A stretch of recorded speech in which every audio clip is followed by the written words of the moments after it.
Most bankers aren't ready to help you until after their third cup of coffee. But with Central National Bank's after-hours service, you don't have to wait for the bank lobby to open to get help. You can contact us from 6 to 8:30 in the morning or from 5 to 10 in the evening, and we'll connect you to a real, live, local person who can answer questions and fix problems 7 days a week. Bank different. Bank Central. Central National Bank. Member FDIC. Hello out there in Radio Land. This is Hank Hill, Assistant Manager, Strickland Propane. Come on down to Strickland where you can get a great deal on the new Char King 320 propane grill. We have other propane grills and propane accessories for your grilling needs. So come on down. Mention this ad for an extra 5% off of your next propane tank fill-up. That's Strickland Propane, Harlan, Texas. Have a great day.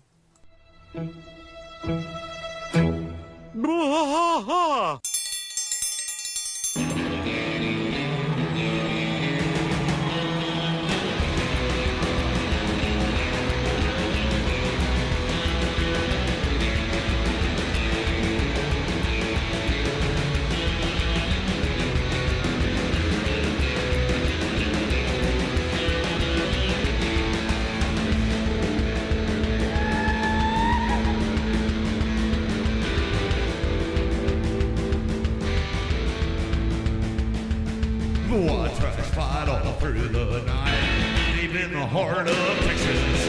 The trailer park is nice and dark, deep in the heart of Texas. That drinks his brew and he spits his chew, deep in the heart of Texas. The TV blares, but no one cares, deep in the heart of Texas. Here we go! Hey there, everybody. Welcome to King of the Hill Rewatch Podcast. I'm Mike. And I'm Rusty. Rusty. Season 3, Episode 2. Season 3, Episode 2, and they call hard it to believe. Bobby Love, which is... It's really hard to believe we're this far. No, it's something else. It's been... I think there's feels like a lifetime. I think there's something you wanted to mention at the top of the show. Yeah, at the top of the show. Well, guys. Guys, gals, and everything in between. I want to thank everybody for this. I want to thank everybody that supported us, whether you're listening to this locally. If you are local, I appreciate you for sure. Thanks, locals. But everybody that's not local, you have helped us and put us in a winning position. We're now considered finalists for the King of the Hill podcast here for Podcast of the Year. So we were finalists at the Waco Awards for Podcast of the Year, and we couldn't have done it without y'all, yeah, all of y'all. So that and that click that's farm, first and foremost. Sure. Yeah, that too. I'm pretty excited about it. I think we got a good shot. Yeah, so at least the we're gonna best do shot that $20 will buy. A new thing at the top of the podcast. What we're gonna do, we're gonna start doing all of our thank yous and stuff at the beginning instead of at the end, because we don't know how many people actually make it to the end. So thank you. Thank everybody so much for supporting us over these last 8-9 months. And we really couldn't have done it without y'all. So let's, as soon as I get a link for the next round of voting, we'll get it in the mix. Heck I'll probably hit this round of voting. I'll take it a little bit more serious because the last one I really didn't advertise in a way that I thought I could have. I really could have pushed that a little more seriously. So again, thank everybody. I thank all y'all so much for voting. If you voted, if you didn't vote, I still appreciate that you listen to us and keep us going every week. You can find us at BWAAAKOTH on Twitter, Instagram, and TikTok, and that's where I post most of our content and most of our episode updates and things like that, as well as just some other random junk every now and again. Random junk. The call to action, I want everybody, if you haven't already and you listen to our podcast, please go to one of our social media pages, whether it be Twitter, Instagram, or TikTok. Leave us a comment, leave us a like, subscribe to some stuff. Just let us know that you're listening. And one of the big things for us is engagement, and we love engaging with our fans, and that's something that we really enjoy. So if you guys want to get involved, come on. Yeah, I just realized that Twitter, Instagram, and TikTok is tit. Yeah, it is. So come play with our tits. I guess if you include the two T's in TikTok and YouTube, then you get a different word. All right, so we are Yeah, you do, at actually. season 3, episode 2, and they call it Bobby Love. And And they call it Bobby Love. There- That's Paul Anka, right? Puppy Love, is that his name? Sure. Well, there was a song called, and they call it Puppy Love. Yeah, Paul Anka. Paul Anka. Anka. Anka. God Is that bless who you. sang that? Was Paul Anka? I believe so. Okay. All right, no bell, no yell. Up front, this is for your sister. No bell, no yell. What's your got it, sister's Laura. name? Laura. Laura. No bell, no yell. Yeah. So we start this one at Tom Landry Middle School in the hallway. Bell's going off. Kids are running everywhere trying to get to class. We see Bobby running down the hall. He is late. We hear the bell go off, and we hear a girl who is a hall monitor. A hall monitor, a really tall hall monitor. She is a comparison tall to Bobby. hall monitor. She says, "Hey kid, where's your hall pass?" He says, "You got me. My name is Ramon Tavares," which I don't know who Ramon Tavares is. I think don't it's think just we- him. It's one of those things where you never did that, where a hall monitor or something, or like a teacher said, "What's your name, son?" Like a No. teacher that didn't know you when you were I doing didn't go to something school. wrong. No. He didn't go to school. I was schooled in the streets, Rusty. You're out chopping wood in the woodshed. So he said, "My name is Ramon Tavares. I'm in Mr. Powell's Ramon. class." She says, "Ramon Tavares, and why does your lunch bag say Bobby Hill?" He said, "Because we can't spell Ramon," which I love that. He even gets lost in his lie. He says, "Because we can't spell Ramon." What did I say? And Yeah, she started laughing. she thinks it's funny. Yeah, So this is where we see the power of humor, young men. Humorous guys, not creepy humorous, but humorous guys generally do well with women. So me and Mike aren't the most attractive group of guys, but Speak for yourself. we definitely have attached ourselves to some very attractive women, and I like to think it's because That's we're it. funny. Yeah. No, I think I know humor got me where I'm at. Yeah. So whether you can tell it on this podcast or not, I'm a funny guy. Anyway, she says, yeah, you're good, and lets him go to class. We then start our secondary story. I feel like this is the secondary part of this story because these two don't really intertwine, these two tales. One is about Bobby and finding love, and then the other is about a couch. Yeah. And so It's a story about love of different. but they do meet at a certain point. Yeah, But very, very briefly. it gets weird briefly. So we start in the alleyway. Briefly weird. Briefly weird, just like this podcast. Yeah. So we start in the alleyway and we get yep, all of that from all four of the guys. And then we see that they are staring at a couch that's been dumped in the alley. Bill says they dumped it right where we stand. That's where we stand. He's really confused. Yeah, he's really, really confused. It's like if you move a dog's bed or something, you know. I mean, they just they're looking for it. They don't know where to go. Same deal with Dale. Dale just kind of ends up down at the end of the thing. Yeah, they don't know where to stand. It's in their way. No idea. And so Hank says, "Why would somebody leave a couch behind my house?" Dale, who now has a big stick and is poking at the couch like it's going to do something, says, "I know how it got here. One of them firefighting planes scooped it up out of the lake." That doesn't make any sense. But anyway, Boomhauer responds, "Well, man, you talking about dang old urban legends like that fell a toothbrush up a man's bottom, man. True too, man. It happened to me." So I don't. I'm not real sure. Yeah, not I'm real sure what that means. Yeah, I don't but either. hey, we know a little bit about Boomhauer's kink now. Bill starts digging in the cushions like any respectable man would. He says, "Oh, hey, look, treasure, rubber band, sugar cube," and then he eats the damn sugar cube that he finds in the couch. Ugh, that's pretty gross. Yeah, it is pretty gross. Have a little pride, Bill. Yeah, Hank Hank wasn't pleased with that. I don't think he was amused with that. No, that gross ass shit. he tells him to have a little pride. If we eat their garbage, then we're not much better than they are. Yeah, Bill- not at all. Bill says they probably had a coffee table. Yeah. Oh, if this old couch could talk. Well, this is just such a It's such a weird weird- narrative. yeah. All right, and then we get Hank on the phone. He's in the kitchen, and he's obviously calling his congressman. I don't know who he's I don't calling. know who he's calling at all here. But he says, my name is Hank Taxpayer, and I want that couch removed. There are people who stand in that alley. We talk. And then obviously the person on the phone is it's like, is well, what are you grilling talking him about? Yeah, he goes, Yeah. well, that's not really your business, is it? Sports, mostly. Then he's like, you know. sports, you know. And now we are back at Tom Landry Middle School. We're at Bobby's locker in between classes. Bobby is getting stuff out of his locker, and he drops one of his textbooks. The textbook falls on the ground, and Bobby starts chasing it. But as any prop comic would, he kicks it. Doesn't really mean to be funny here, but he's kicking it, trying to pick it up, kind of like a dollar bill on a string or something. Yeah, for sure. He goes right by these It's two good girls. slapstick. Yeah. Bobby is like the king of slapstick comedy. Well, He loves for a that kid prop his comedy. age. He loves, slipping on banana peels, things like that. So That's just good comedy. he's kicking this book down the hall, and he passes the two girls, one of which we find out is the hall monitor. And they're laughing at it, and she says to her friends, "Hey guys, you got to see this. Bobby, do that walk again." This is when we get Bobby Doing with his old Jewish man. Yeah, what are you talking about? What are you talking about? Pulls his pants way up. About? What does he say at the end? What are you talking about? What are you talking about? And he ends that by going back over to his locker with his book. Everybody's laughing. And Connie sees all this, and she says, "What? I don't understand what's so funny about that." He goes, "It's adult humor, Connie.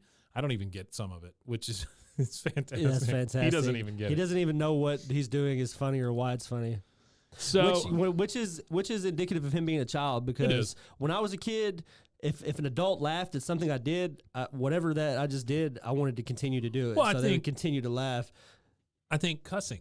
I think cussing is a thing. You see people react to cuss words. It's funny you speak about cussing and stuff like that. There's a video of the South Park creators. Yeah. I want to say it's Trey Parker. It's him and his daughter, and he has his daughter up to the microphone. And there's a scene. Mason, do you know the scene? Yeah, she's the voice of Ike. Yeah, she's the voice of the Ike, one of the Canadian babies, right? Kyle's brother. Kyle's brother but he's a Canadian, right? Yeah, he's Canadian he's little one of the baby, Canadian and puppets. he has her go, "Suck my balls." Yeah. So it's really funny. Like the guy's got his daughter sitting there, like we're she's learning. She's looking like should I say this? And he's like, Yeah. it's okay. And she goes, "Suck my balls." And he just he leans away from the mic, and you can just see his face. He's dying laughing because it's funny to hear little kids say cuss words. It very much is. Yeah. We're learning a lot about Mason today too. Oh, Mason is a by the pop way. cult. Yeah. Mason might need to be in this chair. I might need to go record you and Mason. He's like a pop culture genius. He does have a He's lot. got a lot of. He's got a lot. He brings a lot to the show. I want to go ahead and give a personal thank you to him. He really does bring a whole new element to the show. I really appreciate it, Mason. Because I don't really have a personality, so I just watch a lot of stuff. Oh It's man, really great. Me Yeah, too. I love that. High five. All right, so we're back in the alley. Everybody's standing around the couch. Hank says, it could be weeks before the city comes and hauls this away. And again, they're so weird. Like they're scattering around like ants. And Dale ends up at the end of the couch. And Dale's like, "What? Did you say something, Hank?" Like What? he's so far Like, away he's from 40 He's miles at the away end of a from him. couch. Yeah, he could probably high five him. I mean, it's not like he's that far away. Hank says, "This is ridiculous. I say we get rid of this couch ourselves." Bill just says, and he sits down and just sighs because he's the one that discovers. He really kind of the does. beauty of the yeah. couch. Nobody else really is in with it. Hank of course, Bill, the one's the first one to sit down. Hank is like, "Bill, what are you doing?" He said, "I'm drinking beer. I'm sitting on a couch, and I'm outside."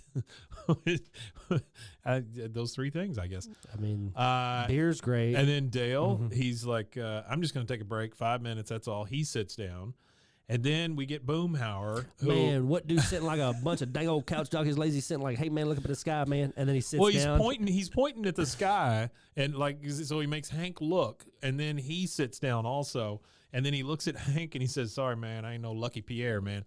So this is our second Lucky Pierre. Yeah. And for those who don't know, a Lucky Pierre is the person in a threesome who is penetrated by both parties. Or he does penetrating and gets penetrated. Yeah. So the person at threesome both penetrates and is penetrated. Sure. So if you're in the middle, we used to call it monkey in the middle when we were kids. We didn't call it a Lucky Pierre. So Hank has to sit in between two people. So it's a callback to callback. the Mexico Mhm. episode where they Absolutely. were on the scooters that they stole from people that they didn't realize they stole. there's a lot of callbacks in this episode to previous stuff. It's good. It's a good continuity episode that shows a lot of continuity in the show.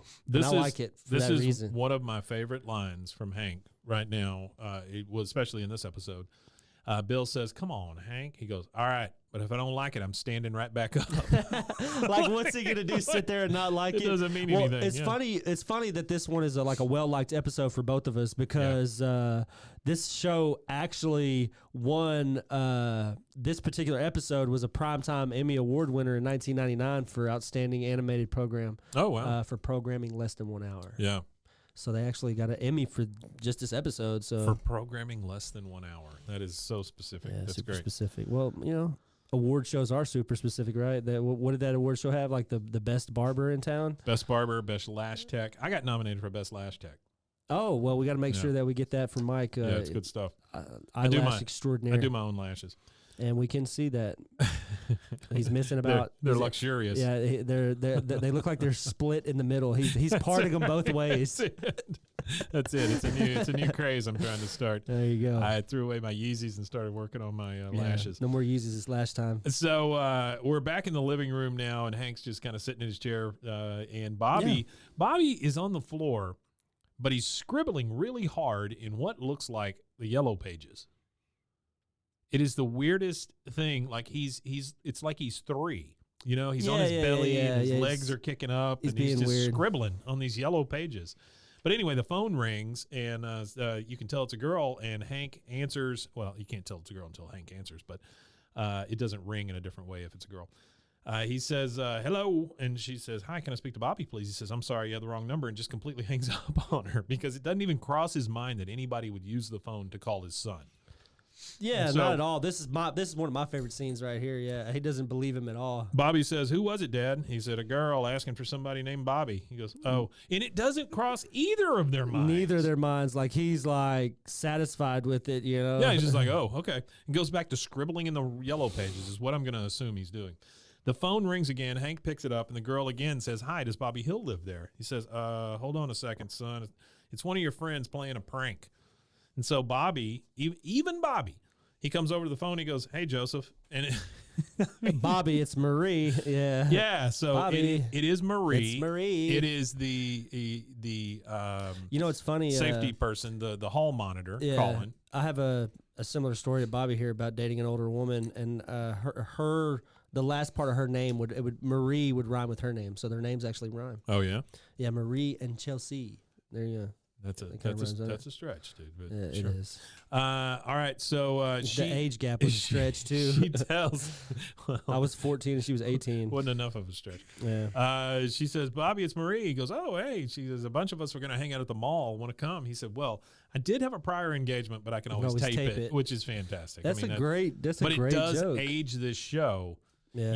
There were VCRs, right? People were still using VCRs. And for those of you that don't know what a VCR is, it is something from Mike's era, and it was a big black tape with film in it, and you would push it into this big black box with a hole. You're a big black tape with film in it. Like the tape, and then it would play a movie. I learned something yesterday.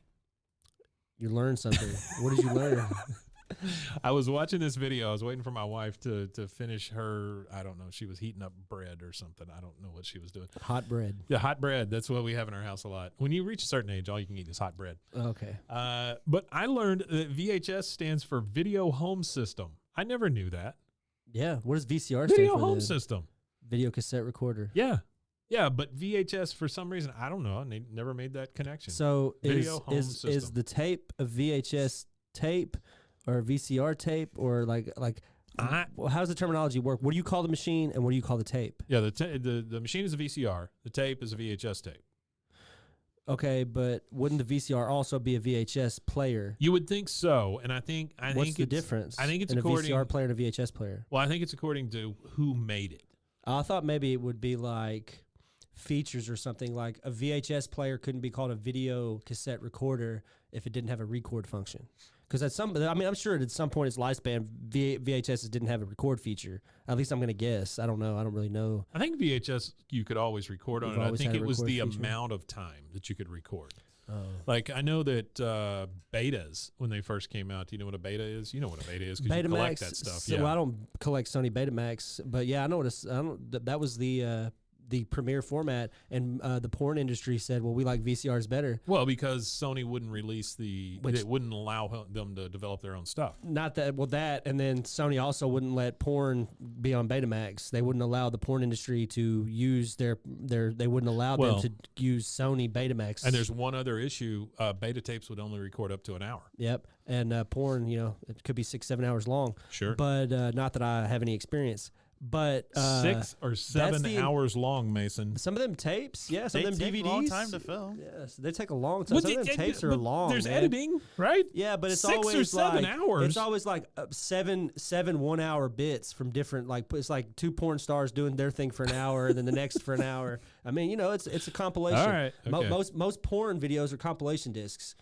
Okay, but I'll at least take once your word that I've for it. experienced, I mean, I'll I don't take your know. word for it. I haven't looked at porn off of a DVD or a magazine since I was a teenager, so I don't now know. Now there's magazines. Whoa, Yeah, or we're there really was. getting somewhere. But yeah, that's all media, Mike. All the media that we have at home, DVDs, Blu-rays, all that. Like there could have been another format to take over. The porn industry chose the format that worked for them. I get it. The porn industry literally is the reason why VCRs and VHS, JVCs, the reason why Sony didn't capture a foothold. Yeah. It's the reason why DVDs took over what other CD formats there were. Yeah. To be honest with you, they've been on the forefront of developing technology. Oh, yeah, period. I am surprised that virtual reality is not bigger than it is, seeing how it's porn not yet. takes that stuff. Well, you got to think all but of it's these been around industries. for a long time. It has, but all of these industries were slow to start and slow for people to accept that they were going to be the mainstay thing. Yeah. I mean, I had a Nintendo Virtual relatively. Boy. I know all about virtual reality. Yeah. Now they have these new virtual reality, and they have virtual reality porn. The next thing you'll get is Are movies. they 6 and 7 hours long? I've not experienced virtual reality porn. That seems like that would just melt your brain. That's not a rabbit hole I want to dive off into at any point at this moment. That is one I watched though. Rabbit Hole 2. It wasn't as good as the first one. Wasn't as good as the first one. No. Okay, so we now see a weird little montage of Bill using a leaf blower to blow off the couch. We see Boomhauer under. This would be a great part for the theme song. We see Boomhauer under the couch, and it's all jacked up like a car. Yeah, and he comes rolling out, and Dale gives him a drink like a pit stop. So what they're doing here is they're refurbishing it, Mike. I get it. They're getting it ready for real city. The one I don't understand, Hank takes the cushions. What does he do? Where does he take them? What does he do with them? We don't know where he takes them, but That's we what could I'm saying. assume that he takes them and power washes them. And I guess, man. changes the cover on it or something. I have a thing about furniture outside. I do not like it. I have a thing about furniture outside. If it's not my furniture that I set outside, I'm not gonna if somebody left a couch in my front yard, I'm not gonna pull it into the yard, clean it, and then set it back where I found it and sit on it. Well, my issue is wet. Like, I'm not sitting on a wet-ass couch. And it's going to get wet sitting outside. Well, yeah. Dogs. But damned if you do, damned Cats. if you don't, Damned if you D-E-W. Yeah. Sure. So they're all, fixing up this couch. And then now we see Bobby at the Arlen Mall with Marie and her friends, one of which wears a jersey number 73. That's all I could come up with about this kid because he's so forgettable. Yeah, Bobby says, so what are you going to get to eat, Marie? And she says, well, I don't eat anything with a head on it, which is a weird way to describe yourself as a vegetarian. No head of lettuce. Oh, yeah, I forgot to mention. So Marie, everybody, is voiced by Sarah Michelle Gellar of Buffy. Really? Yeah, so that's Sarah Michelle Gellar's voice. Well, yeah, I gotta get all the celebrity appearances in. I don't know. I think I skipped some last episode actually. But either way, Marie is the celebrity. At least voice for Marie. Yeah, she says, I'm a vegetarian, Bobby. I don't eat meat. And, I don't eat anything with a head. Bobby says, my dad says if God didn't want us to eat meat, he wouldn't have invented steak sauce. That, And that's when number 73 thank kid. you, little tiny baby Jesus, for steak sauce. Do you use steak sauce? You ever use it? if you have to like use A1. if you have my philosophy is I have used it, yes. Sure. But my philosophy is if I'm at your house and your steak is cooked badly and I ask you for like this Well, is that's how what you I'm know, saying. Mike, if you That's ever what I'm invite me saying. over for Yeah. steaks Yeah. and I eat it with A1 sauce, your steak probably sucked. Yeah, it's true.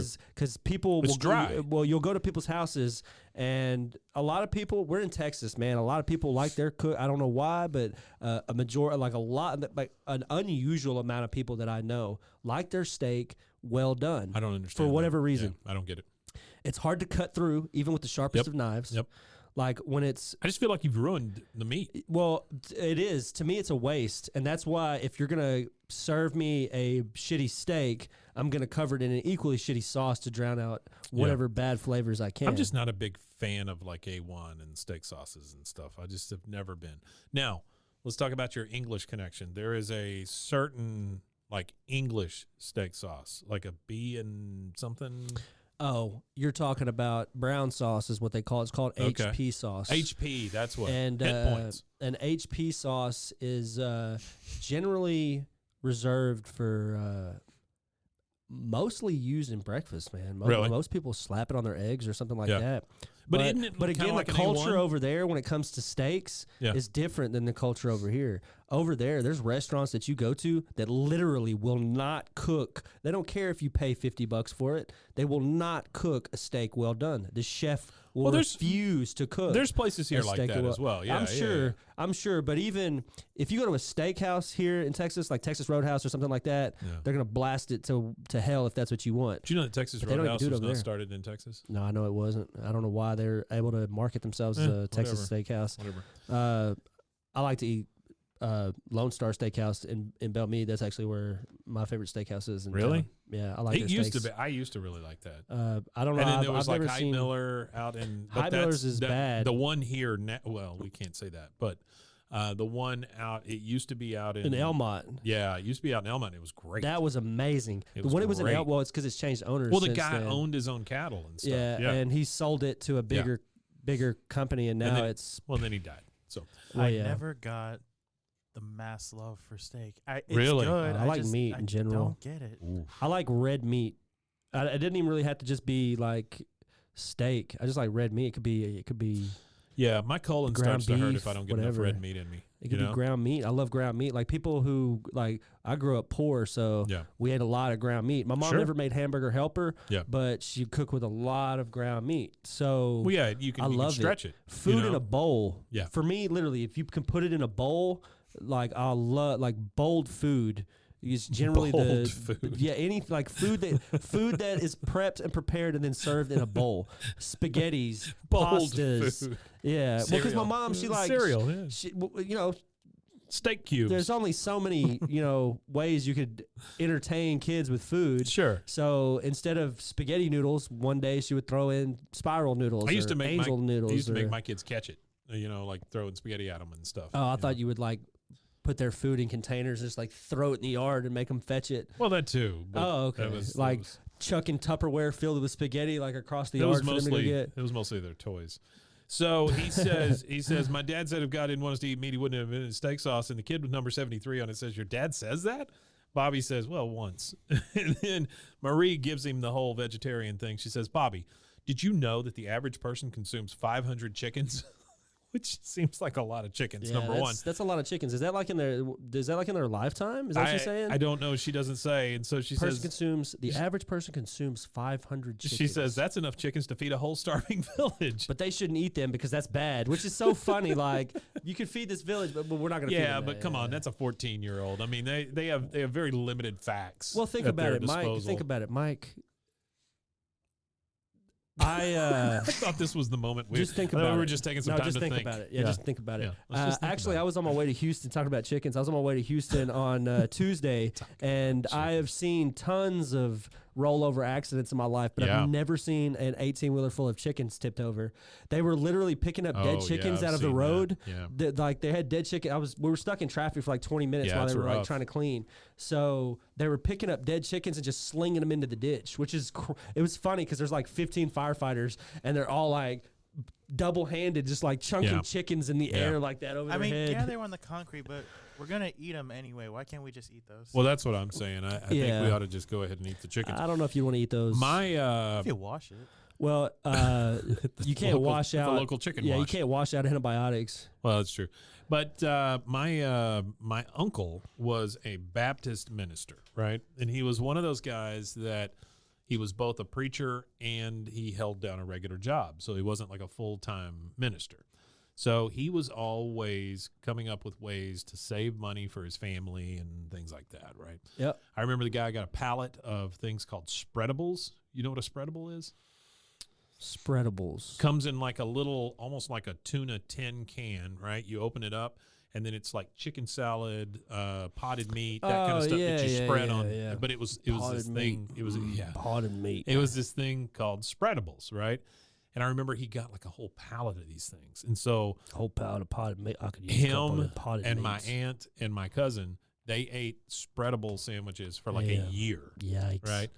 But then one time he was given by one of his, it's not parishioners, but whatever it is. One of the people in the church gave him an entire load of chickens, but they were live chickens. And so somebody had to do something about all this life that these chickens had. Yeah, right? there's a lot of life out there. We for had those to kill the chickens. chickens. Yeah, you had to kill half of them at and least. So the guy comes in and he backs up a truck into my grandmother's backyard and just unleashes a whole truck full of chickens. We have an entire backyard full of chickens. And so we meet as a family over there to kill the chickens. That is our day, right? So we are literally chasing chickens around the yard, and we're wringing their necks, and then we're hanging them from the clothesline so they'll bleed out. Wow. It's one of the worst memories of my life. Well, it sounds actually, pretty visceral, like manly. Like you didn't feel like powerful and strong. I'm a man. I'm doing it the way of my people. I was a kid. I was a little kid. Yeah. Oh, you were a little kid. Ooh, yeah, it just creeped me out. We've done some farm like stuff. Out of my friend's grandma's, we used to have to go out there and grab chickens and stuff for her. And all we did was just chop their heads off and then let them run until they didn't run anymore. Sure. They really it was a sick game. Yeah, they really do that. that. Yeah. You cut their Not heads for off, long. they keep Not going. for long. Some run for a really, really long time, and some don't run at all. It just About depends 20 on, minutes. Just depends on the built-up No, it's not nerves. that No, long. it's not. It's literally like that would be and then they creepy as fall. hell. All right, It's it's not been long. about 15. I think I got about 5 more in them. So she says, but you can't eat them, and so she says, I'll have the chopped salad, please. And Bobby says, well, I'll have the BLT. She says, well, Bobby, that has bacon in it. Bobby says, well, bacon doesn't have a head on it.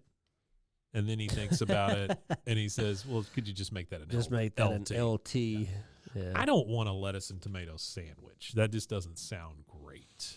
Lettuce and tomato sandwich. I don't know. I could Just eat lettuce that. and tomato. I could eat that. Really? I love vegetables that much. Yeah, I could just eat lettuce and tomato as long as it's At got that some point, just butter have or a some mayo. salad. That's what I'm saying, Well, right? it's a Salad and some croutons. Oh man, it's a salad sandwich. Do you eat sandwiches that are real stacked like Dagwoods? Oh, yeah.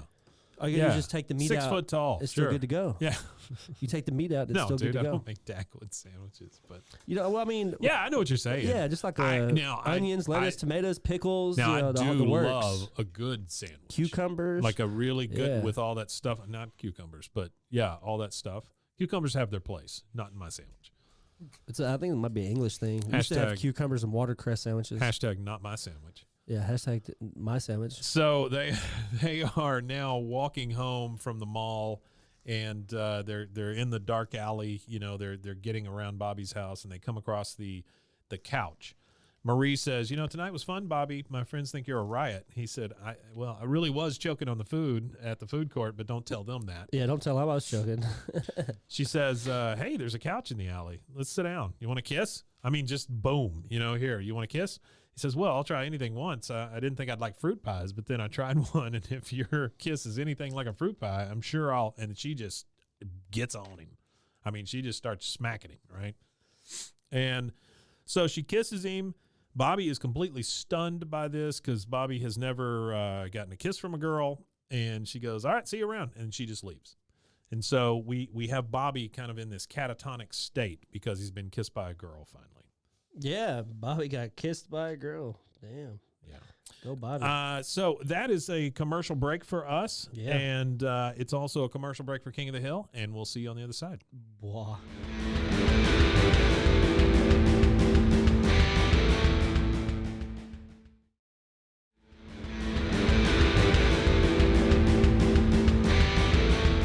All right, we're back. And we start in the Hills kitchen. It is morning. And Yep. Peggy is pouring the coffee. She's yawning. Hank is over there reading the paper. It's just a regular old morning. Bobby comes in and says, Mom, Dad, did you see the sunrise this morning? It's the same color as my girlfriend Marie's hair. Yeah. Yeah. Peggy's like, here's your coffee, sweet meat. I have never heard her call Hank sweet meat, which is weird. That is a weird phrasing. I don't like it. I don't. Sweet What meat. the fuck? Sweet meat. Oh. Maybe she gave him. Maybe You don't he have gave like her a the nick. sweet meat You don't point have. before. Yeah. Good job. Well, no, that's where the pegging thing comes in. He calls Peggy the Peggy pegger. sweet meat because that's the nickname of Peggy's I guess, man. Peggy's pegger. So Bobby's like, he sniffs the coffee and he goes, it reminds me of my girlfriend Marie. She likes to drink her coffee black too. How does he even know that? Yeah. Hank's like, looks like you're going to finally cut down that big oak tree that's in the middle of the ballpark. Bobby says, I'm not sure what my girlfriend Marie thinks about that, but I'll ask her. Finally, Peggy's like, all right, I'll bite. Why do you keep saying the word girl? Why do you keep saying the word girlfriend? Bobby says, because I have a girlfriend. Hank says, Bobby has a girlfriend. All right, son. She's real, right? Yeah, I mean, like she's he not. stops, like he takes a drink of his coffee and then he stops and kind of tilts his head a little bit. He's like, "Are you sure she's real?" She's not imaginary Yeah. or on a cereal box or anything. He goes, no. Damn. Peggy says, all right, well, I assume that she's your girlfriend, just like Joseph is your boyfriend. Hank is, have you ever known anybody that would call your friends your boyfriend and your girlfriend? I know girls do that. I know that there's plenty of girls that say, "Oh yeah, I'm going to my girlfriend's house." Yeah, you but know, it sounds weird when but you say it the other way. when guys are Right? like, "Oh man, I'm going over to my boyfriend's house. We're Go to gonna my go, boyfriend's house, play yeah, some pool. we're gonna go drink some beer and play Yeah. some pool." Nah, I wouldn't say that So Hank, because even with the deepest of voices saying, "I'm going to see my boyfriend," going to see my boyfriend. I'm going to see my boyfriend. So Hank is really taken aback by this. He Where's goes, your Mason? Are you going to see your boyfriend too? Let's see it. Let's see it, Mason. What you got? Gonna go see my boyfriend. Oh, dear God. Please don't. Yeah, please Oh, don't. my God. Leave him at That home. was Leave him at home. fantastic. That But was great. Hank is taken aback by this, and he's like, Peggy, Joseph is not Bobby's boyfriend. And then we see Dale kind of bopping around behind their fence, and you hear him scream, Hank, red alert, the garbage truck's here. Bill, who is laying face down on the couch because everybody runs out. Yeah, everybody dives to the couch to save the couch. Yeah, Bill is laying on the couch in his nightgown, number one. And then Yeah, Bill, don't move a muscle. the trash guy says, sir, can you ask this gentleman to get off the couch so we can do our job? Hank says, Bill, don't move a muscle. And then my notes here, because the men try to pick up the couch, Hank Yeah. says, good work, Bill. My notes here say, does Bill just lay really hard? Is that what happens here? Well, you got to think. Does he Bill- make himself heavier? Well, let's think. Bill is probably about 6'1", Yeah. maybe 6'2", because Hank's 6'2", so Sure. they're not far from the same height. Yeah. They're just a little bit. He's a little bit shorter than Hank. Bill's probably 3. Bill probably weighs, I would imagine, probably at least 3, if 3 not. hundo? If being as tall as he is and being an Sure. athlete, Yeah. he's probably still got some of that muscle from being an athlete and being fit. Yeah. So I would put him at like 350, 325. And he's a thick dude. So yeah, I mean, it wouldn't be hard for him to press his weight onto it, I wouldn't think. 350 pounds plus the couch's weight. Yeah, those two dudes are going to set that shit down quick. So the guys say, all right, but if we leave it here, somebody's going to haul it away. And then Dale, go to hell. And it did like music, and then Well, and you it saw the zoomed in. reflection in his glasses and, again- the whole thing, yeah. Shout out Wes Archer. This again shows how great the direction for animation was in the show. Go to hell. Go to hell. Come on, Mason. Go to hell. Go to hell. There we go. Love So it. now we are outside Tom Landry Middle School. Bobby's, we've got Bobby, Marie, Joseph, and Connie just kind of after school. They're trying to figure out what they're going to do. Bobby says, so what do you guys want to do? And Connie says, let's go bike riding. Marie, of course, the new one, says, that's boring. Bobby says, yeah, it's a little boring, Connie. I mean, maybe there's something else we could all do. Marie says, we could go shopping for clothes at the mall. Bobby's like, yeah, that's a great idea. It's not a great idea, Bobby. That is not a great idea, not at 12. That's not what people do. That's not what 12-year-olds do. Well, really, at 14, that's not what I was doing. If a girl said, hey, you want to go to the mall and go walk around and look at clothes? Yeah. If I wasn't holding hands and kissing, they probably No. wasn't going to be going. No, Yeah, I don't care to just go walk around the damn mall. Mall sucks. So next we see Dale. He is down in his bunker, and he is on the phone. He, of course, hooks up his recording device before he answers the phone as it is ringing. He says, for quality purposes, some portions of this telephone conversation may be recorded. Gribble residents. And but he's got the whole He's got it system all set plugged up in. to where he like tapes He's a recording the whole thing. microphone by the earpiece. Yeah. Bill says, hey, Dale, I just phoned to talk about the couch. Just thinking about the couch. Dale says, Oh, Bill, this is so strange. I was just about to call you about the couch. Call you about the couch. Bill says, yeah, the only thing better than talking about the couch. Hey, are you thinking what I'm thinking? I'll see you I'll out see you there. out there. And they both All run. right, They both yeah. run outside of the fucking couch. The funniest thing though is he then takes the audio cassette out. He labels it Bill/couch. And he sets it with another stack, and puts you see it on like the stack. Hank tools, Hank lawn, Hank Tools, tools. yeah. Yeah. He's That's just funny. he's recording every conversation. recording every conversation. Which again, that is another quiet scene that shows again how great some of the animation direction was. Yeah.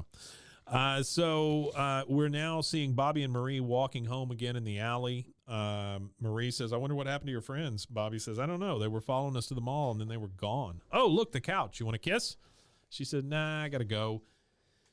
And this is a weird scene here because Bobby says, Marie, the other night when you wanted to kiss, I didn't feel like it, but I did it anyway. You have to respect my needs, too. That's so freaking odd. Well, no, this is great. Now, you know what I really like about this scene right here is Bobby recognized that whatever's going on, he recognizes as relationship. Whether that's what it is or not, that's what he recognizes it as.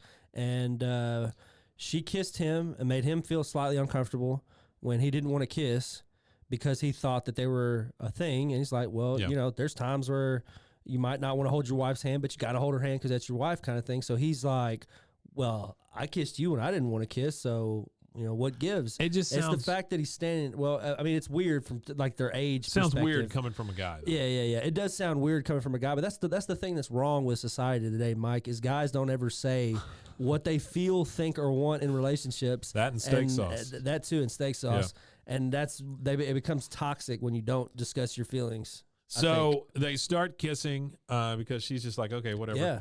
And then Connie, who is taking out the trash, she sees that they're kissing, and she's like, Bobby.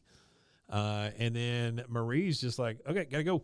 And she leaves Bobby in that catatonic state again. He's just got, yeah. All right, so next we're at the dinner table, and Peggy sets a plate of food in front of Bobby, and it's 2 chicken legs. Oh, yeah, hold on real quick. So in that scene, Con sees him, sees the kissing Connie. and all that. Connie Jr., Con Jr. She sees all that, Connie. And the camera goes to her, and you can see, like, it's the first time you see her disappointed in something to that's do, true. like, relation, because Bobby's already seen her kiss Joseph at this point. Remember the You're whole right about that in the cave, thing. So for her to now be switching and liking Bobby, I don't know. I like this. I like this for Bobby. It seems like it's going in a great direction. So we're now at the dinner table. Bobby has a plate of food set down in front of him. A nice plate of food, too. Well, Stacked. here's my notes: 2 chicken legs, green and brown glop. Because I don't know exactly what the green and brown is. It's but probably veggies. I'm assuming you have to have those. Bobby says, can I have some rice and plain toast, please? My girlfriend Marie's a vegetarian, and she says, and then Hank's like, there it is. I knew this was too good to be true. Bobby's like, so she's a vegetarian. She still likes lots of things, like kissing, for instance. And Peggy, oh my God. Peggy's like, oh my word, Hank, talk to the boy. Hank says, Bobby, vegetarians can't be trusted. Just last week we caught one of them siphoning gas out of the company truck. And Peggy's like, no. I was talking about the kissing. He's too young. Bobby says, you would think that, but I'm such a good kisser, Mom.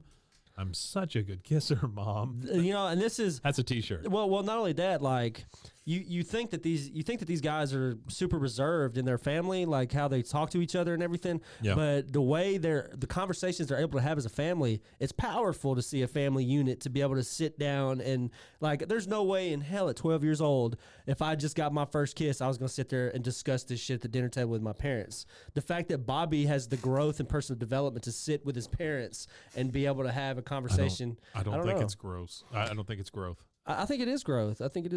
All right, let's pause for 1 second. Yeah. I'm such a good kisser, Mom. That's weird. Come on. Well, it is weird. I'm not saying it's not weird.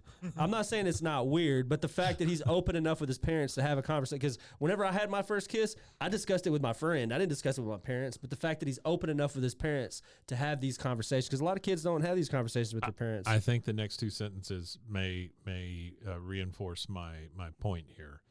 Bobby says, I'm such a good kisser, Mom. Marie says so. You should have seen it. She bent my head back. She tucked her hand. He's like describing the whole damn thing. It gets a little weirder. Yeah, I mean, I didn't say it wasn't weird. I just said I think that it shows a little bit of personal growth in a family. For families to be able to sit down and have these type of conversations is rare. Peggy says, Bobby, you're only 12. You should be afraid of girls. He says, you're just jealous because you aren't in as love as me and Marie. She goes, Bobby, I really don't think you can compare a 2-day infatuation to a 20-year marriage. He goes, I bet Marie and me have kissed more in 2 days than you have in your whole marriage. Wow. So he gets crazy now. Yeah. You know, I don't think I've ever seen you guys kiss. And she goes, your father has kissed me. Hank's like, Peggy. This is a whole exchange, man. This is crazy. Bobby says, I'm not afraid to show my love. You are. Peggy says, your father and I have done things that you can't even imagine. Like, damn. And that's, again, reinforces the pegging the pegging theory. Peggy. Yeah. Hank's just like, Peggy, please, dear God. So now this is a weird one to me. We see Connie and bald-headed Luann, who her hair is starting to grow in. That's the second bit of continuity. It's not, though. It's not. This comes from the fan fiction. Do you remember how big a deal we made because these two were hanging out with each other?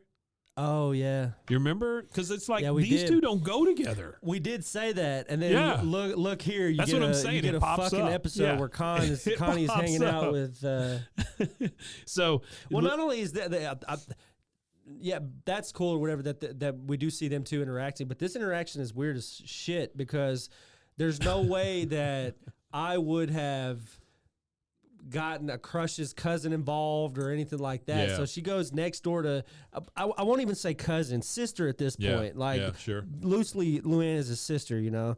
And I don't know, I just think that this whole exchange is really, really odd for it doesn't me. Make Luann come off really great because she goes, oh, I'm flattered that you asked me to help with your algebra homework, Connie. And Connie says, actually, Luann, I don't need you to teach me algebra. She goes, oh, thank God. Yeah. And she just gets rid of that book. Well, we had a review here recently that gave us a 4-star. They do like our podcast, but they think that we don't give Luann enough credit. Now, for that particular listener, that's nuts. If you go back and you listen to every episode from season 1, we have always given her dues when it comes to her mechanical knowledge. She is extremely intelligent. Sure. Yeah, she can fix a car. Her problem is she's not nurtured or pushed into the right things because she's a girl. And I feel like Hank doesn't push her into doing mechanics and all this stuff and pushes her towards the hair thing because of the laden the misogyny or whatever that he sometimes displays and has a hard time not displaying. So Connie says, well, Bobby has a girlfriend. Yeah. And Luann says, Bobby has a girlfriend and I know it? She didn't even know. Yeah. Fantastic. She's talking to somebody who has no knowledge of anything. She goes, well, yeah, it's made me realize that I like Bobby. What should I do, Luann? And Luann says, well, if you and Bobby are meant to be, then it'll happen. I mean, Buckley and I weren't meant to be, and that's why he blew up. Yeah, you see this look of horror on Con Jr.'s face. So we are now at the Hardware Ranch, which is obviously a Home Depot. Hardware Ranch. Peggy and Hank are standing at the counter, and he says, excuse me, I have an outside couch. What do you have to keep the squirrels away? The guy says, I'll check. Yeah. Oddest request he's probably ever had. Now, Peggy tries to hold Hank's hand in public. She does. He gets which is freaked a big out. deal. Hank's like, Peggy, what are you doing? Peggy says, Hank, remember how we used to hold hands in broad daylight? Come on, honey, hold my hand. And so, and so he tries it, but when she first says that, he picks up a couple of tools and just holds them and is like, oh, my hands are full. I'm sorry about that. She goes, well, I guess Bobby was right. Maybe we are afraid to show our love. Hank finally, all right, holds her hand. And then an old man with a cart goes by, goes, get a room, you two. Yeah. All right, we're back in the alleyway. Couch is behind the fence. They bring it out. They have now worked on this couch, and they put an awning on it. They brought the cooler out. They've got places to store things. I mean, the couch has been revitalized. This thing is ready to go. Pristine. In comes Con. What did you do to my old couch? Hank? So now we find out where the origin of the couch. So this is the couch origin. came from Con. This is the couch story. Hank says, we're not falling for it, Con. This was not yours. He says, I get rid after a neighborhood cat come inside and pee all over it. We try to dump it in front of Gribble's yard, but men cut her leg on a tack, so we dump it here. Dale says, I get it. He's seen what we've done with it, and now he wants it back. He says, Gribble, you crazy. I don't want it back. Oh, hey, I got an old pair of boxer shorts you can use as a tea cozy. You want that too? And just walks off laughing. Yeah, he does that. Ha! His laugh kills me. I like Con's laugh. Yeah. So we're at the Hill House. The front door. You got one for us back there, Mason? You got Con's laugh? No? Give us a okay. No, he said he's reached his limits. He's good, yeah. Yeah. So the front doorbell rings at the Hill House, and it's Marie. She's at the door. Hank answers it. She says, hey, is Bobby home? He says, who are you? She says, I'm Marie. He goes, how old are you? She goes, 14. He goes, 14? I don't know what Bobby's been telling you, but he's only 12. She says, he's been telling me a lot of things. How comes you never hold your wife's hand? Nah, see you later, Dad. Yeah. Bah. That is a big deal. That's a bah for you there. He comes back into the house, and he's talking to Peggy now, and he goes, Bobby, his Marie is 14 years old. And Peggy's like, oh, my God. That means when she was 3, our Bobby was only 1. She like sits down on the couch with her hand on her head. Just it makes me sick just thinking about it. So and, this next scene. So they transition to a party. Yeah, it's a blacklight party, somebody's basement. Which we don't have a lot of here, but there's this big dark. Yeah, the fact that it's a basement in Texas is kind of odd. Dark dancing party, but I don't know where else you would put it. And so, the music's playing, everybody's dancing. It's obviously some of the middle school kids. And Bobby says, "Hey, is this a makeout party? Because if it is, I'm prepared for that." He's over at the dip. He's just at the dip. Killed me because he's standing next to the and he's sandwiched in between them, and he has to look up at him to ask him this because he's 12 and they're teenage boys. He then sees Marie over dancing with some other folks, and he just runs over in a rage. It's almost like an anime rage, like you see those guys, that kind of thing. Pissed, like the Naruto run. Yeah, he gets in the middle and he goes, "Look, if the lady doesn't want to dance, then don't make her dance." And these guys are like, "Hey, come on, kid, move out of the way." Marie's like, "Bobby, move." Bobby goes over and literally stops the music and says, "Marie." She says, "Bobby, what are you doing?" He goes, why were you dancing with those guys? Because she is now drug him out front because she doesn't want this exchange to happen in front of everybody. He cut the music off or whatever, and he was like, Marie. Yeah. It's such like a Hollywood Marie, what are you doing, Marie? You're killing me. He says, why were you dancing with those guys? She goes, I don't know. I like dancing. I wanted to dance. The voice, though, like the voice acting from Pamela Adlon right here is great. I love because it's real angsty from Bobby right here. He's like, who were those guys? Why were you dancing with all those guys? Yeah.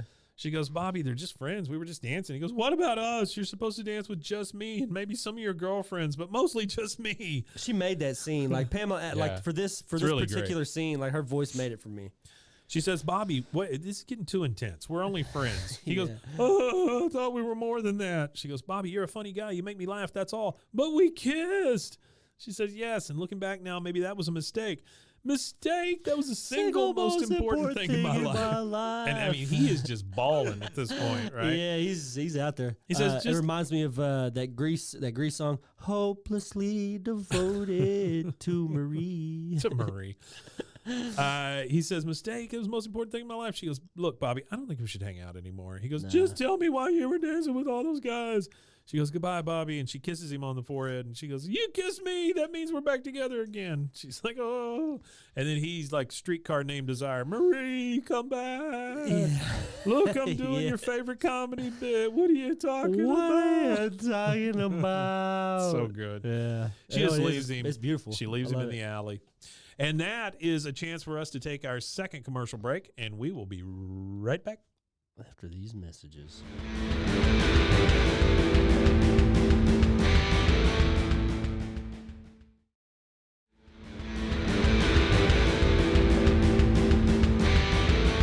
So we're back at the Hill House. Hank's got his arm around Peggy on the couch.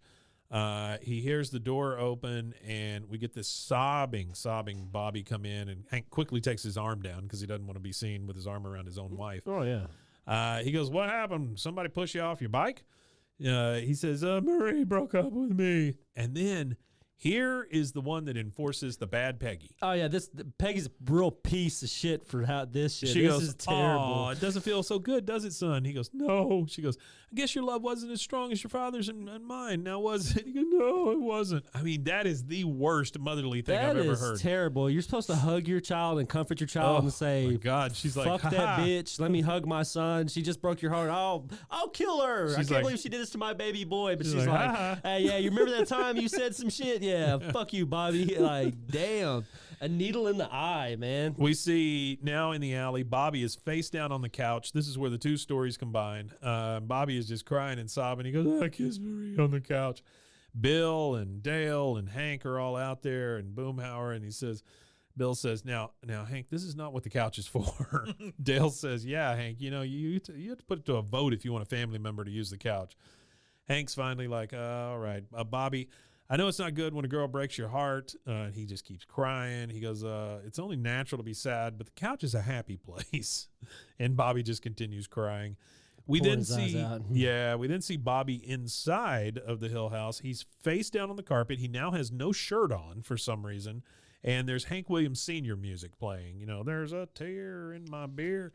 Yeah. That kind of stuff, right? I mean, depressing. I don't know why, but I actually really like all that shit. And so Hank says, well, he stopped crying. That's a step in the right direction. And the boy's taste in music's getting better, too, because he's playing Hank Williams. Yeah, he's sitting there playing Hank Williams, yeah.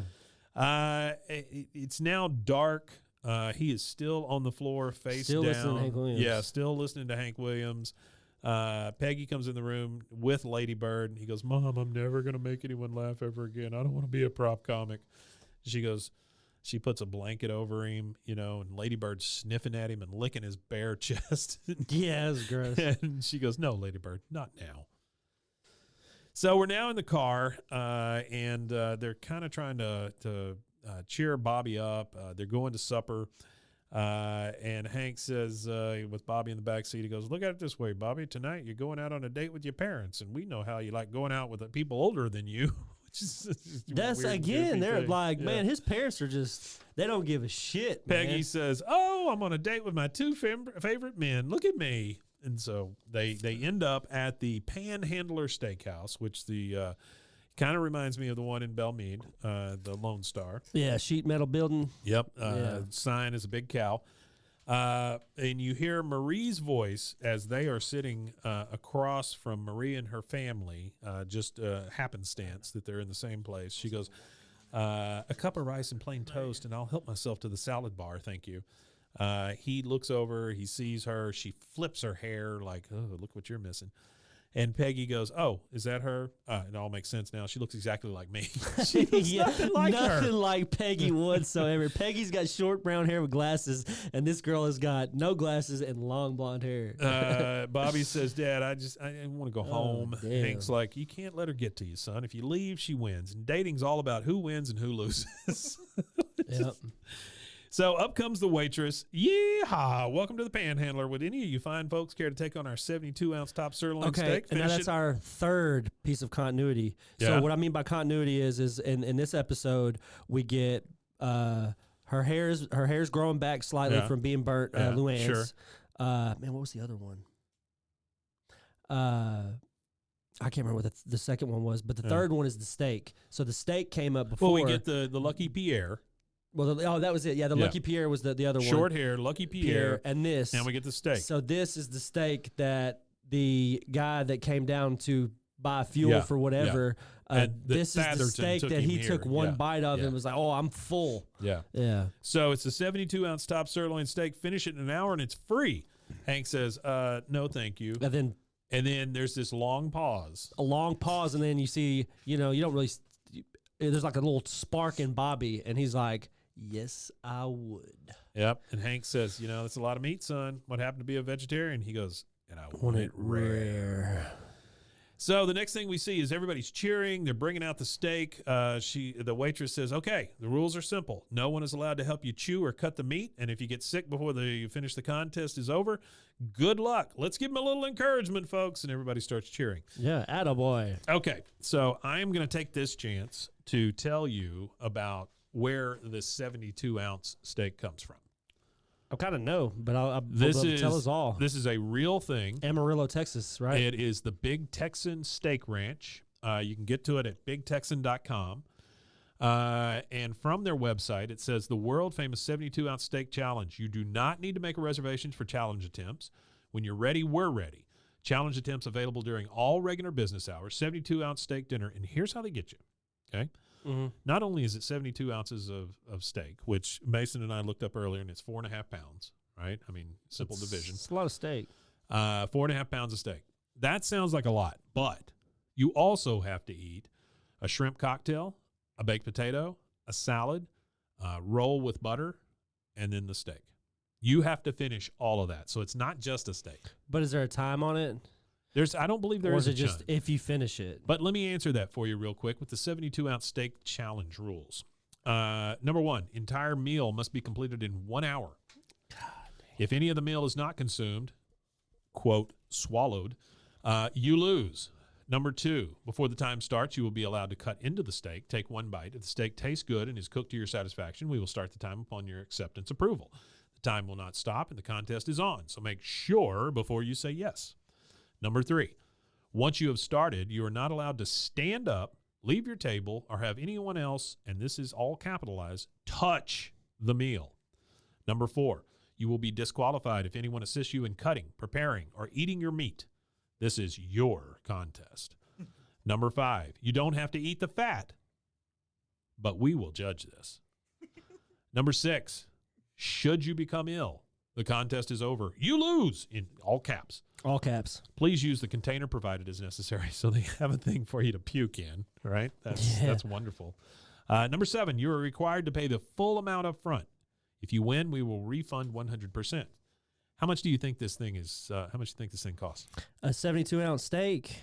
Yep. Let's see. Well, think about all the stuff that comes with it, too. Well, not only that, I'm trying to think. So if I go to Lone Star Steakhouse, and I get me around, around a 20-ounce, 16-ounce, in between like a 16 and 22, ounce, in between 16 and 22-ounce steak. Sure. That's with a baked potato, with some rice pilaf, their bread they serve.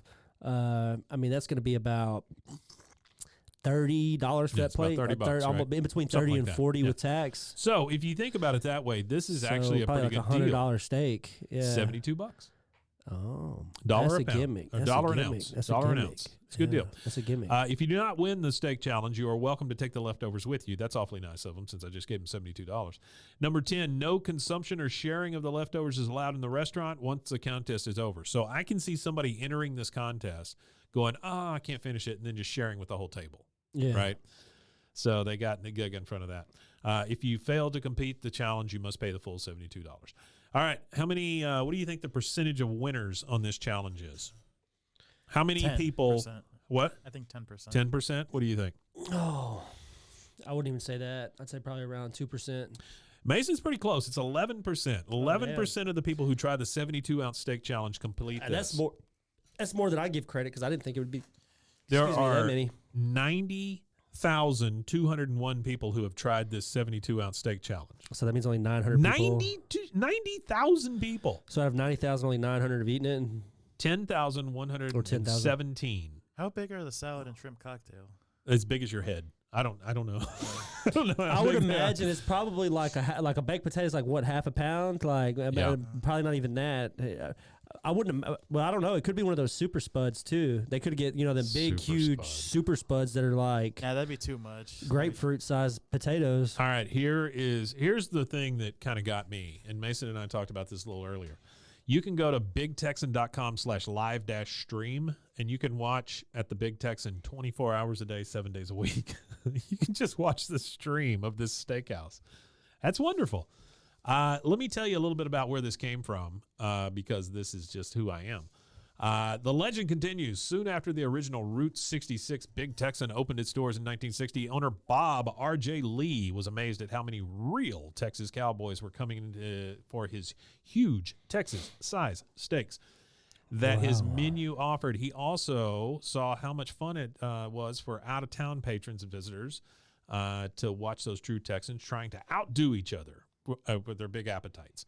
So he started this challenge. He would, it says most of his big cowboy dinners came from nearby stockyard operation, which makes total sense. Makes a lot of sense. They would stop in after long days It's a of big work. cattle town, Amarillo. Yeah. Fridays were payday at the stockyard, and so he would cash their paychecks and offer 25-cent beer. This guy's a genius, right? Yeah, I mean, really he's is. cashing these checks. He's next to the cows, right? All this stuff. Yeah, So anyway, he started all this, and then he started the 72-ounce challenge with all the stuff, and people just love this thing. It's a wonderful gimmick. He says that his amazement and delight of the crowd, he stood up in his chair one time in middle of the dining room to proclaim that from this day forward, anyone who could eat the entire 72-ounce dinner in 1 hour gets it for free. So this was 1962 when this was born. And so that's a pretty long tradition. So, guys, if you're ever out on the old highway out there on Amarillo. Yeah, you want to go to Big Texan. What is it, Highway 14 maybe? I don't Sure. know. Whatever highway that is, make sure you stop at the Big Texan. 14, it's 15, whatever you need. 15-foot Texan, I think they have out front or something. They have this huge sign for it, I know. So last thing about the 72-ounce steak winners.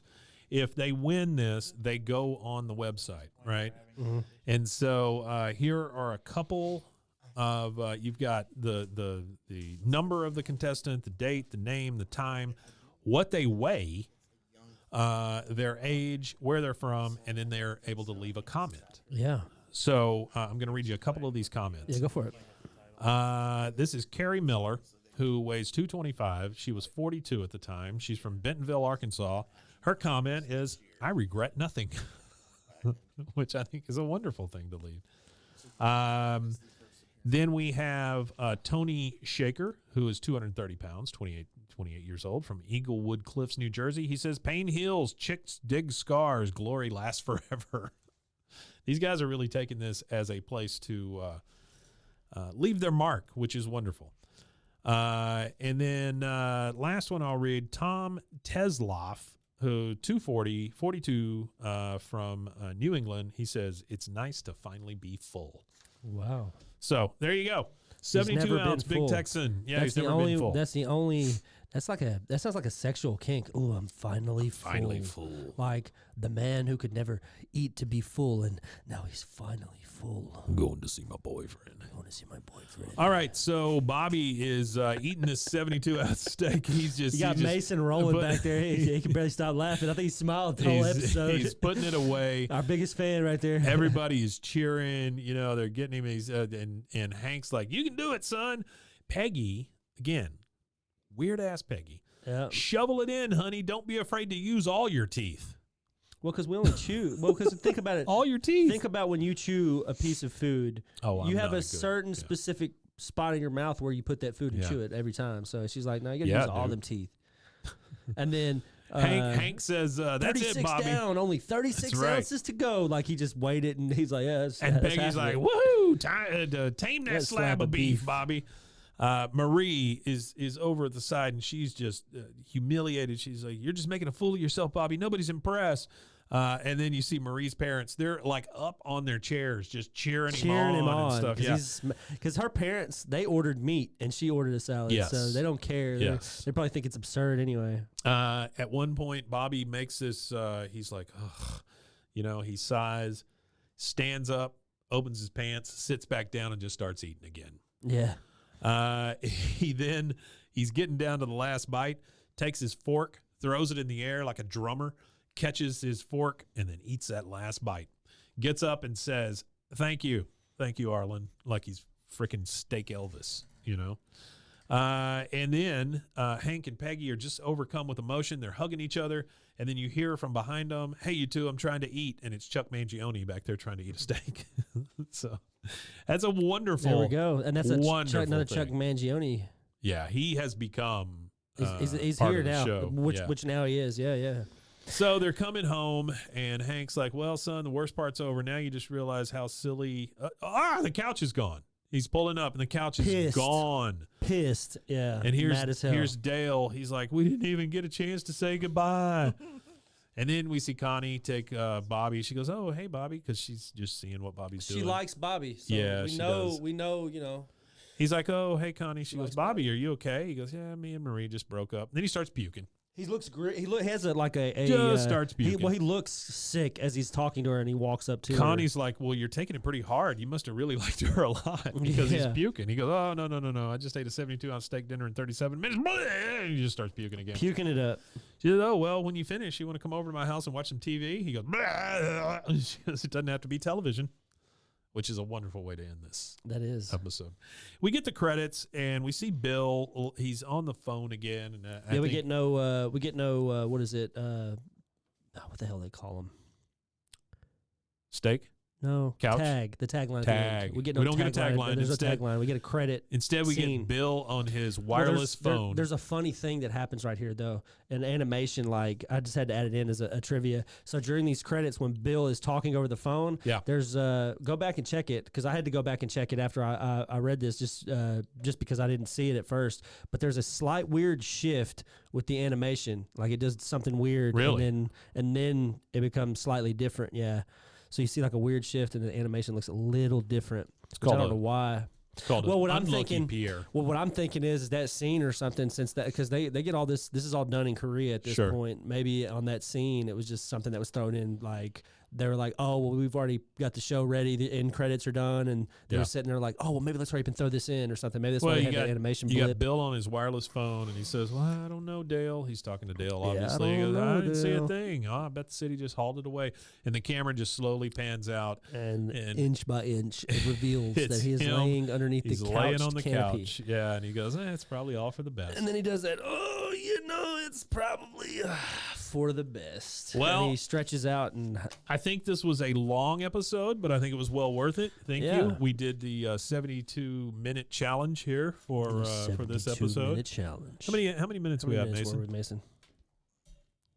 We're at about 70. Wow, see? Wow! So by the time I get We through did it. talking to you about everything else, we'll be We there. did it. So We completed the 72-minute challenge. Don't forget, we are nominated for Podcast of the Year at the Waco Podcast Awards. of the We will have links for you. Sure. And when that kicks off, you will know that it's happening for sure, because every social media that we have, it'll be on there every day. Sure. There'll be videos of me telling you about it. Heck yeah. We might even get a video of Mike on there, him telling you about Yeah, it. But buddy. whatever it takes, guys. I'm going to use all my We're teeth. gonna use all your teeth.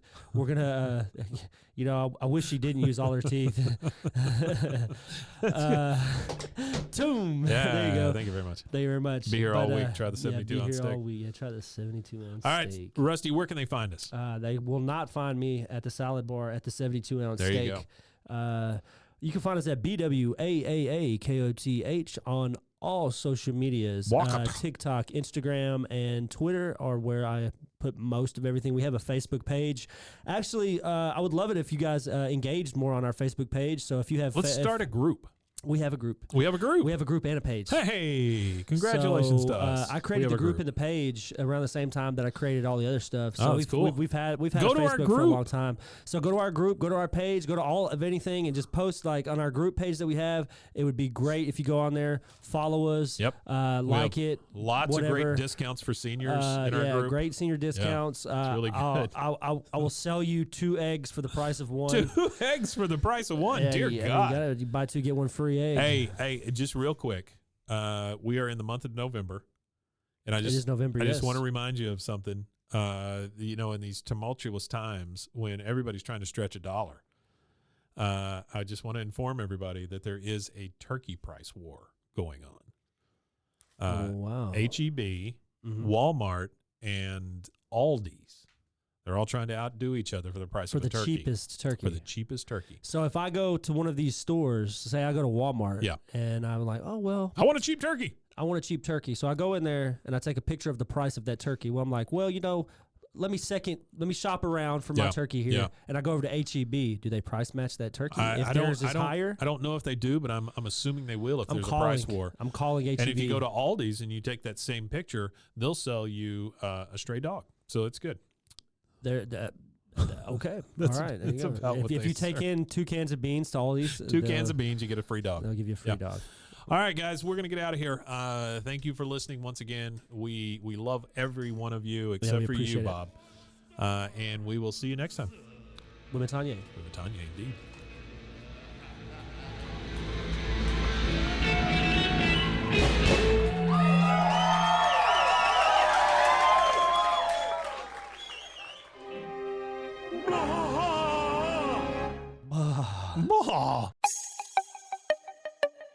This has been a Rogue Media podcast.